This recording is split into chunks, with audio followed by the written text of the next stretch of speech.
Ini Karena memang saya dari kecil, kita keluarga itu selalu ikut kemana dulu almarhum ayah itu tugas. Jadi hari-hari kita tahu apa yang dilakukan. ada nggak yang tak terlupakan peristiwa bersama ketika dengan orang tua di hutan atau apa gitu ya? Agak nggak mengenakan sebenarnya ceritanya, tapi nggak apa-apa ya. Jadi sekitar tahun 84 ya, 84 itu kami sekeluarga tinggal di daerah namanya itu di Krui tadi tuh Bang. Di Krui ya. Jadi memang pada saat itu ya namanya Orde Baru ya. Semua hutan itu dianggap sebagai sebuah barang suci itu, benteng. Benteng gitu Nggak ya. boleh dimasukin, yang dimasukin itu berarti menyalahi aturan ya. Nah, ketika petugas melakukan pengamanan, itu ada reaksi balik lah dari masyarakat. Rumah kami pernah dikepung oleh masyarakat, kira-kira gitu lah ya.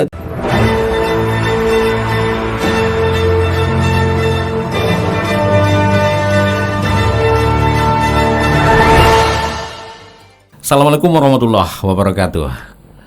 Start 102,6 FM mengudara dari Jalan AM Dalaman Kelurahan Kota Siantar Penyambungan Mandailing Natal.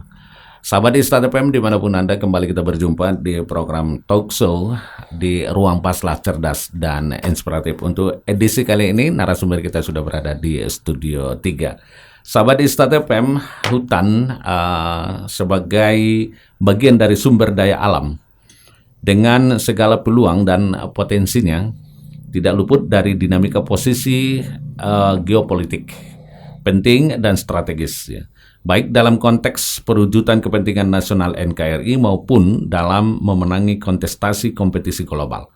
Oleh karena itu, setiap rimbawan Indonesia mutlak dituntut paham kondisi geopolitik sumber daya alam khususnya hutan atau kehutanan, sekaligus mampu mengejawantahkan sebagai bagian aktualisasi kepentingan nasional melalui pembangunan kehutanan yang berkelanjutan dan bertanggung jawab. Sebagai rimbawan, saat ini mendapat narasumber kita saat ini mendapat amanah sebagai Kepala Balai Taman Nasional Batanggadis TNBG.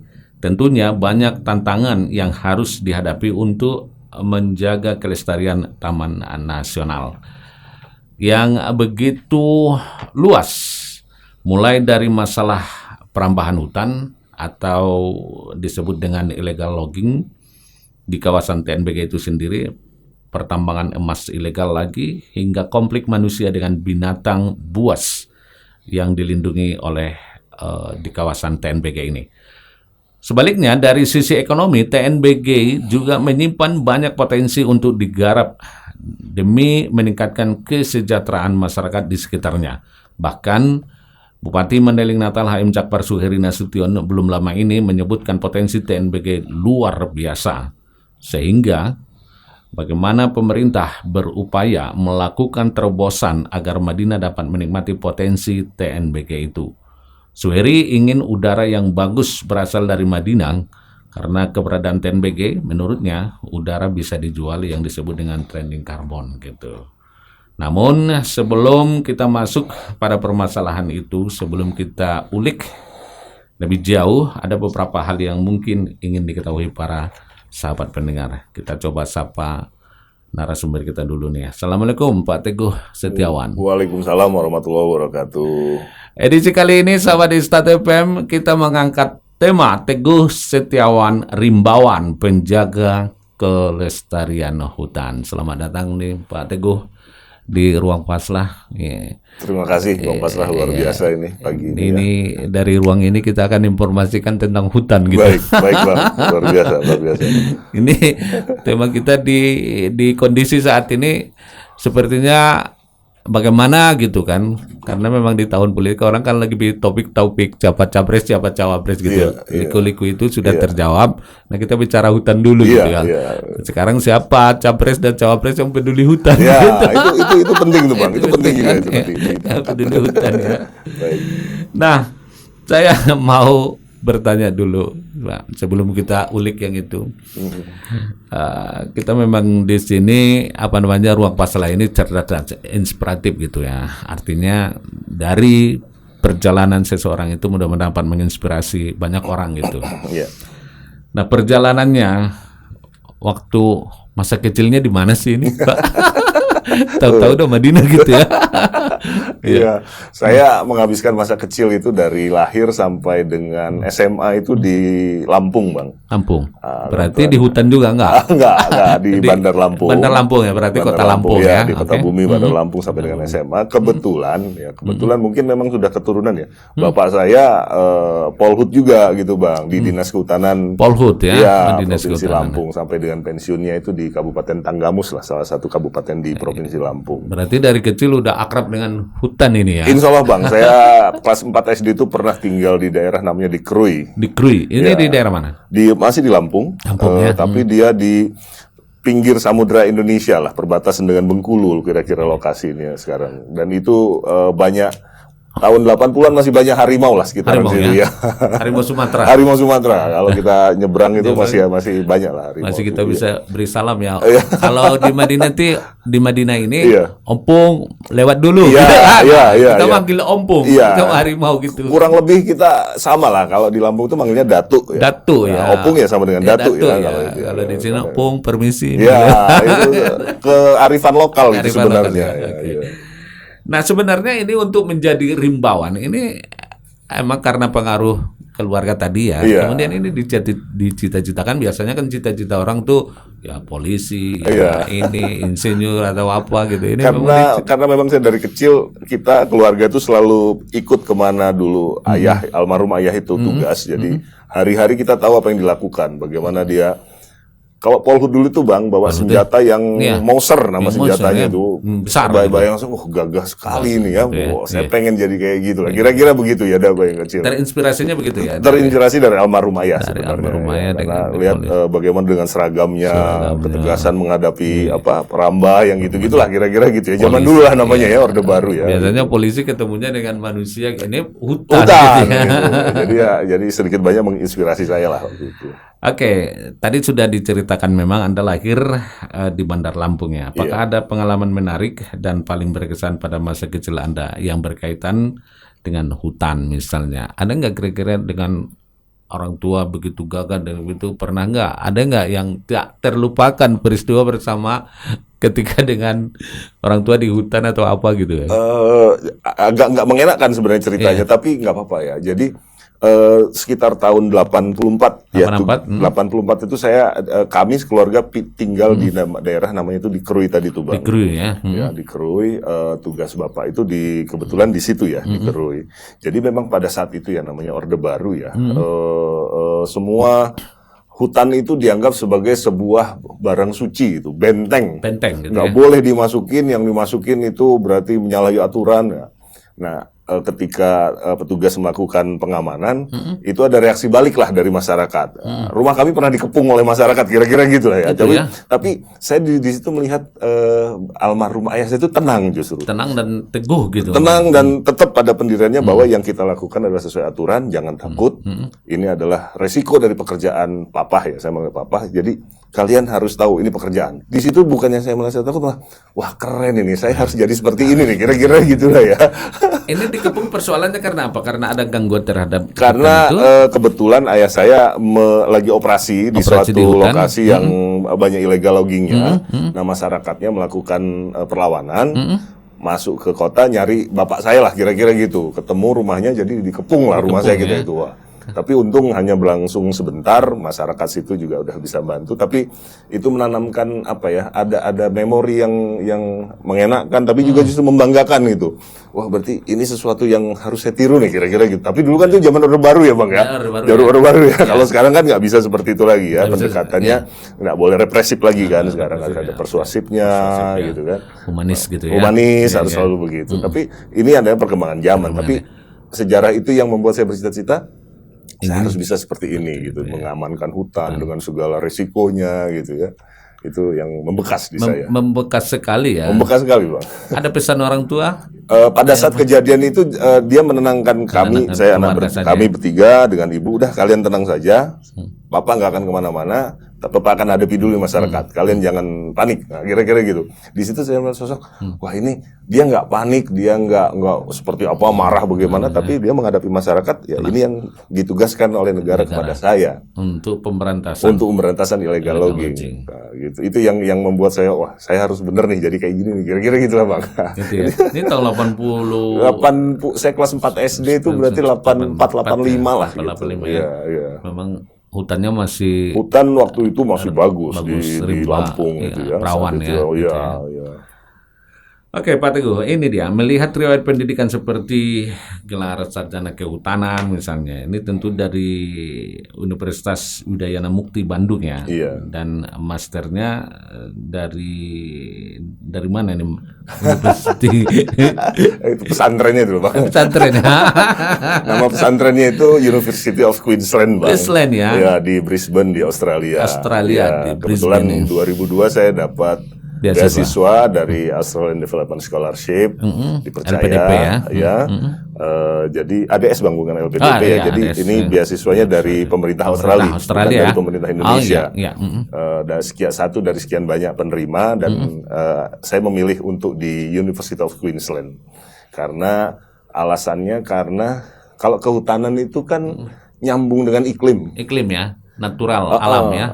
Nah Queensland ini negara bagian satu benua Australia kan dia besar. Ada yang di tropis seperti Northern Territory, Queensland. Ada juga yang 4 musimnya dingin banget kayak di Sydney, di Melbourne, di Adelaide itu ada salju. Ada salju. Kalau di Queensland nggak ada salju Bang, panas macam Indonesia lah kira-kira gitu. Iya, jauh-jauh ke Australia keringetan juga gitu sana gitu. Makanya tapi pernah lihat es juga.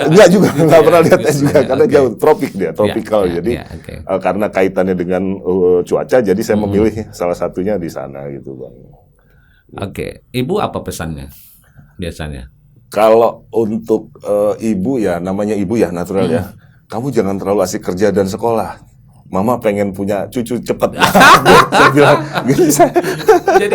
Jadi disuruh jangan lama-lama katanya di Australia. Gitu ya kebetulan saya 2 tahun udah selesai kembali ke Indonesia. 2003. Sempat nggak bekerja di Australia? Sempat Bang, kerja, tapi lebih ke labor ya, kerja kasar ya. Kasar ya. Cuman memang kerja kasar penghasilannya halus banget, Bang, enak banget Bang. Dolar gitu ya. Dolar itu Australia kan, per jam itu kan. Per jam ya. Dengan asumsinya kalau di Australia itu kita kerja 1 hari bisa untuk makan 7 hari. Ya. Nah, kalau di Indonesia makan 7 hari untuk makan kerja 7 hari untuk makan 1 hari. Kira-kira gitu lah. Saat itu ya. Nah, itu termotivasi. Apa niat Anda misalnya kembali ke Indonesia gitu? Padahal di sana bekerja 1 hari bisa makan 7 hari gitu. Nah, justru sebaliknya di sini kenapa kembali ke Indonesia? Artinya kita punya kewajiban untuk kembali ke Indonesia untuk membangun negara ini kembali, membangun bangsa ini. Sesuatu yang nggak mungkin menarik untuk dikerjakan di negara orang, tapi kita nggak boleh lupa sama akar kita. Akar kita di Indonesia. Bisa saja saya tidak kembali ke Indonesia saat itu karena memang tawaran pekerjaan setelah lulus juga ada. Tetapi itu saya tidak lanjutkan karena memang pekerjaan kita di Indonesia masih banyak dan masih butuh orang-orang yang mau membangun negara ini. Membangun. Tapi pilihannya memang ke Indonesia membangun, artinya berkontribusi terhadap pembangunan bangsa ini memang di hutan. Ya memang atau masih ke apa gitu, ke ada pekerjaan lain gitu sebelumnya. Saat saya dapat beasiswa itu saya sudah bekerja di Kementerian saat itu Departemen Kehutanan ya Bang namanya. Waktu itu ya. Departemen Kehutanan. Saya waktu itu tugasnya masih di Balai Konservasi Sumber Daya Alam Kalimantan Timur. Jadi kembali lagi ke Kalimantan Timur saya untuk kembali bertugas. Begitu selesai masternya misalnya kembali ke lagi. Ada tawaran saat itu untuk bekerja di sana di Australia, cuman saya tidak ambil karena ini bukan passion saya mungkin ya. Kembali ke konservasi memang ini Bang. Kembali ke konservasi ya. Nah kehutanan nanti banyak ya bicara. Kehutanan dimensinya luar biasa. Mulai dari yang menebang kayu sampai dengan yang menyelamatkan hutan. Nanti banyak diskusi kita. Sampai menyelamatkan burung. Burung juga. Apalagi harimau gitu ya. Iya. Oke. Nah, memang sudah pilihan menjadi bekerja di hutan. Terbayang nggak sih Pak Teguh kok bisa sampai ke Mandailing Natal begitu? Ya, Kalau terbayang sih enggak ya Bang, Enggak ya, karena namanya kita tugas itu kan siap ditempatkan di seluruh Indonesia. Dan saya tahu bahwa ditempatkan di Mandailing Natal itu pada saat berdiri di pelantikan.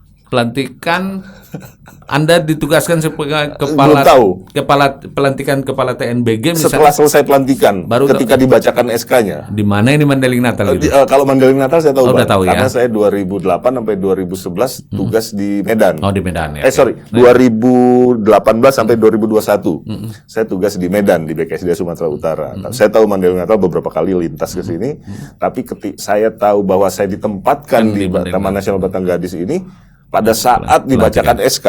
Memang begitu kali prosedurnya. Memang begitu Bang. Jadi ada pada lucu-lucu dah kalau pas pelantikan itu ya. Ada yang teriak, "Oh, alhamdulillah." Ada yang, "Aduh, mampus gua." Kira-kira gitu. Gua di Papua gitu. Karena karena kita kan kalau kementerian itu dari Aceh sampai ke Papua. Itu menandakan kita harus siap dimanapun siap ditempatkan di mana saja gitu. Oke, apa yang dalam perasaan Anda ketika tahu bahwa Anda ditempatkan di TNBG Mandailing Natal? Bersyukur atau wah kesal atau bagaimana gitu? Saya bersyukur Bang. Bersyukur. Bersyukurnya karena saya tahu Taman Nasional Batangadis ini teman-teman saya di TNBG itu masih muda-muda. Sebelum saya tugas ini saya sudah kenal dengan teman-teman di TNBG. Artinya sudah pernah dibicarakan isinya anak-anak muda, masih relatif muda gitu ya. Artinya, jadi ini bagian dari apa namanya itu ya? Bagian dari katakanlah kru, bukan kru apa? Kru ya, staff ya. Staff saya, staffnya muda-muda gitu staffnya masih muda-muda gitu. Dan yang membuat saya senang juga kebanyakan adalah orang sini. Orang asli sini. Ya maksudnya Tapanuli bagian selatan lah ya. Ya. Ada yang orang Sidempuan, ada yang karena apa? Sibolga apa ya? Gitu. Tantangan kita di Taman Nasional yang remote, yang jauh begini, biasanya kalau dapat petugas dari Jawa, 5 tahun dia udah minta pindah. Nggak kuat dia. Tapi kalau orang sini memang orang sini mau pindah kemana dia kan. Jadi anggotanya nggak akan berkurang. Gitu, jadi solid dia. Solid itu luar biasa. Oke, setelah Anda kemari, udah tahu Mandailing Natal itu barangkali. Setelah Anda ke Mandailing Natal, apa sih sebenarnya kesan pertamanya? Kita pengen tahu nih, jujur nih. Aduh. Apa ya kesan pertama yang jelas sepi Bang. Sepi ya? Sepi. Karena sebelumnya saya sebelum di Taman Nasional Batangadis, saya di Taman Nasional Gunung Cermai. Gunung Cermai itu di Kuningan, Jawa Barat ya. Sebelumnya lagi saya di Medan. Beda gadis-gadisnya gitu ya. Oke. Ini Kuningan terkenal Kuningan. Ya. Sunda ya. Kuningan iya. Kotanya ramai. Dan Taman Nasional Gunung Cermai itu sebagai gunung yang paling tinggi di Jawa Barat, itu jadi tujuan utama untuk teman-teman pendaki. Pendaki ya. Jadi Sabtu Minggu itu kita nggak pernah libur Bang. Karena pendakian tuh pasti Sabtu Minggu. Dan ramai. Iya, jadi ramai banget. Pendakian tuh ramai banget di Gunung Cermai. Jadi begitu saya ke sini ya lumayan agak drastis ya perbedaannya ya. Sabtu Minggu tenang. Saya bisa santai-santai di rumah, ngurus kebun ya, pikir di rumah gitu ya. Kalau saya di Cermai Sabtu Minggu ngurus pendakian, ngurus tamu. Tamu ya. Ya, tamu yang dari Jakarta itu biasanya kan datangnya Sabtu Minggu Bang. Kita Sabtu Minggu nggak bisa libur, kita kerjanya Sabtu Minggu malah kalau di Taman Nasional Gunung Cermai itu.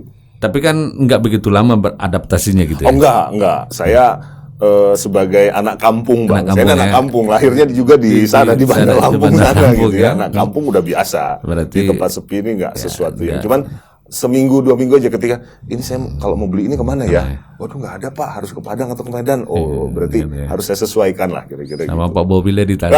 Pak Bobile ya, saya dapat TU yang luar biasa lah Pak Bobile. Duluan ya.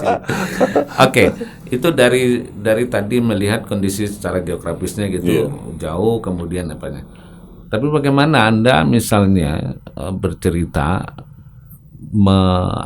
beradaptasi dengan masyarakatnya bagaimana Pak? Karena mayoritas ini di sini ini Melayu Bang. Melayu ya? Ya Melayu ya. Melayu itu nggak jauh dari warung kopi. Saya pernah tugas itu budaya gitu ya? Sekira tahun 2005 sampai 2007 itu di Taman Nasional Gunung Palung namanya. Gunung Palung di Ketapang, Kalimantan Barat. Kalimantan Barat. Meskipun dia di Kalimantan, tapi dia mayoritasnya adalah masyarakat Melayu. Sama Bang, budayanya. Etnisnya Melayu gitu. Etnisnya Melayu, budayanya sama budaya ngobrol di kopi, warung kopi. Itu bisa tuntas loh di warung Itu kopi. bisa tuntas di warung kopi daripada dipanggil rapat gitu. Lebih baik saya ke kopi atau saya bikin coffee morning. Coffee morning. Beberapa udah saya di sini di TNBG sudah 2 kali saya bikin coffee morning. Ya. Nanti berikutnya teman-teman media saya undang ya ke kantor TNBG ya. Nah, Kita coffee morning daripada saya undang rapat, mending saya buat kita siapin sarapan ngopi, kita coffee ngobrol morning lah. gitu ya. Gimana? Ada apa di sini? Gitu. Nah, dari sisi itu misalnya interaksinya dengan masyarakatnya bagaimana? Dari sisi sosialnya Anda Dari bagaimana? sisi sosial ya memang agak beda dengan terakhir saya tugas di Jawa Barat ya. Jawa Barat ya. Kalau Jawa Barat itu kan mayoritas masyarakat Jawa tidak straight to the point. Dia kalau mau ibaratnya kalau mau ke Jakarta dari Medan dia muter dulu dia ke Kalimantan dulu kalau ngomongnya. Nah, kalau orang kita kan nggak di sini. Nah, tegas. tegas. Oke, Nah, gitu ya. inilah Langsung Pak, gitu ini, ya. tat. Nah, jadi lebih enak saya berkomunikasi dibandingkan yang muter-muter dulu ngomong ini. Kita harus membaca ini maunya apa ya orang ini. Jadi bersosialisasinya juga Enak Bang, alhamdulillah. saya bisa menyimpulkan Anda itu betah dan memang Betah Bang. betah ya. Betah banget saya Berarti di kita rumah bisa dinas. lewat podcast ini jangan pindah. Jangan Bang. Minimal sampai 2024 lah Bang habis itu. Kenapa sih ya? Sampai Pilpres selesai dulu. Betah di Mandailing. Betah, Bang, Dari betah. sisi sosial kemasyarakatnya. Iya. eh, Dinamikanya saya bisa Bisa terima, beradaptasi, ya? bisa beradaptasi. Oke. Jawa, aduh capek Bang kalau di kita Jawa. belum bicara masalah di dalam apa sih yang ada di TNBG gitu Iya, iya. apa di dalamnya. Oke, baik sahabat Istad FM, kita sudah ulik perjalanan Pak Teguh hingga berada di bumi Gordang 9. Kesimpulan yang saya bisa tangkap tadi, beliau ini sangat betah dan mudah beradaptasi dan bersosialisasi dengan masyarakatnya. Oleh karena itu kita akan ulik riwayat karir beliau ini hingga lepas ke Taman Nasional. Tentu masalah kehutanan lainnya, dia memulai karirnya sebagai pengendali ekosistem hutan di Balai Konservasi Sumber Daya Alam di Kalimantan Timur tahun sekian, 2000 hingga Juli 2005. Lalu sebagai Kepala Seksi Pengelolaan Taman Nasional Wilayah 2 Teluk Belano di Balai Taman Nasional Gunung Palung, itu pada Juli 2005 hingga 2007. Kemudian sebagai Kepala Seksi Konservasi Wilayah 4 di Garut, sebagai Kepala Subbagian Program dan Kerjasama Balai Besar Konservasi Sumber Daya Alam Jawa Barat.